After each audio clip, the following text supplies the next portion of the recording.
2025 भर्तियों का वर्ष आज ही सुनिश्चित करें अपना सिलेक्शन और डाउनलोड करें तैयारी कर लो ऐप।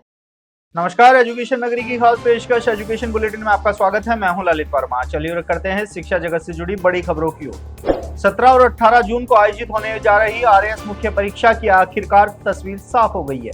अंतिम समय तक संघर्ष करने के बाद भी आरएएस मुख्य परीक्षा स्थगित करने की मांग को लेकर आंदोलन पर डटे युवाओं को राहत नहीं मिल सकी।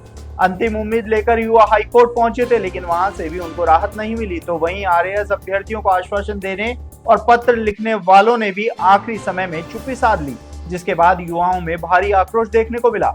युवाओं की मांग पूरी नहीं होने के चलते युवाओं में भारी आक्रोश भी देखने को मिला। तो वहीं दूसरी ओर युवाओं की मांग अधूरी रहने के बाद पीसीसी चीफ गोविंद सिंह डोटासरा और आरएलपी सांसद हनुमान बेनीवाल ने आरपीएससी और सरकार पर जमकर निशाना साधा।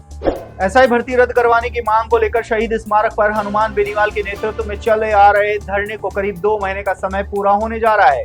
वहीं अब हनुमान बेनीवाल इस आंदोलन को और बड़ा और उग्र करने के मूड में नजर आ रहे हैं। धरने पर बैठे अभ्यर्थियों के साथ कंधे से कंधा मिलाकर खड़े हनुमान बेनीवाल ने एसआई भर्ती के साथ ही राजस्थान में हुई भर्तियों की बात प्रधानमंत्री तक पहुंचाने के लिए पीएम से समय भी मांग चुके हैं, लेकिन अभी तक भी पीएमओ से कोई जवाब नहीं आने के चलते उनके सब्र का बांध अब टूटता हुआ नजर आ रहा है। तो वहीं दूसरी ओर हनुमान बेनीवाल के साफ कर दिया है कि जब तक एसआई भर्ती को लेकर सरकार की ओर से रद्द करने का फैसला नहीं लिया जाता है, तब तक उनका आंदोलन जारी रहेगा।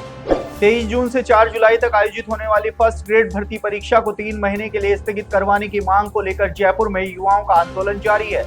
परीक्षा के लिए समय देने के साथ ही पदों में बढ़ोतरी की मांग को लेकर पिछले कुछ दिनों से युवा धरने पर बैठे थे। तो वहीं सरकार के स्तर पर कोई सुनवाई नहीं होने के चलते युवाओं ने अनशन का रास्ता भी अपनाया था, लेकिन इसके बावजूद भी कोई सुनवाई नहीं होने से अब युवाओं में आक्रोश बढ़ता जा रहा है। धरने और अनशन पर बैठे युवाओं ने चेतावनी दी है कि सरकार ने जैसा आरएएस अभ्यर्थियों के साथ किया है, वैसा अगर फर्स्ट ग्रेड अभ्यर्थियों के साथ होता है तो आने वाले दिनों में अभ्यर्थी सड़कों पर उतरकर आंदोलन करने के लिए मजबूर होंगे। इसके साथ ही युवाओं ने मांग पूरी नहीं होने तक आंदोलन जारी रखने की चेतावनी दी है। रीट लेवल 2 का रिवाइज परिणाम जारी हुए 4 महीने से ज्यादा का समय बीत चुका है, लेकिन अभी तक भी इस भर्ती के भाग्य का फैसले का इंतजार किया जा रहा है। एक और जहां चयनित शिक्षक शैडो पोस्ट क्रिएट करने की मांग कर रहे हैं, तो वहीं दूसरी ओर रिवाइज परिणाम के बाद चयन सूची में आने वाले अभ्यर्थी 1 गुना परिणाम जारी करने की मांग कर रहे हैं। तो वहीं अब अभ्यर्थियों द्वारा रीट लेवल 2 में संपूर्ण पदों पर परिणाम जारी करने की मांग उठी है। इसी मांग को लेकर 17 जून मंगलवार को प्रदेश भर से बड़ी संख्या में युवाओं ने कर्मचारी चयन बोर्ड कार्यालय पहुंचने का आह्वान किया है। युवाओं की ओर से सरकार और बोर्ड को सभी 27,000 पदों पर दोबारा परिणाम जारी करने की मांग को लेकर पत्र भी लिखा जा चुका है, लेकिन कोई सुनवाई नहीं होने के चलते अब युवा 17 जून को बोर्ड कार्यालय पर एक बड़ा धरना प्रदर्शन कर सकते हैं। राजस्थान की एसआई भर्ती 2021 में बवाल थमने का नाम नहीं ले रहा है। एसओजी की ओर से लगातार धरपकड़ कार्रवाई जारी है, जहां आरपीएससी के पूर्व सदस्य बाबूलाल कटारा ने तस्करों के घर जाकर होलसेल में पेपर भेज दिया। वहीं अब शिक्षा विभाग के एक और बड़े अधिकारी और उसके बेटे पर भी गाजगिरी है।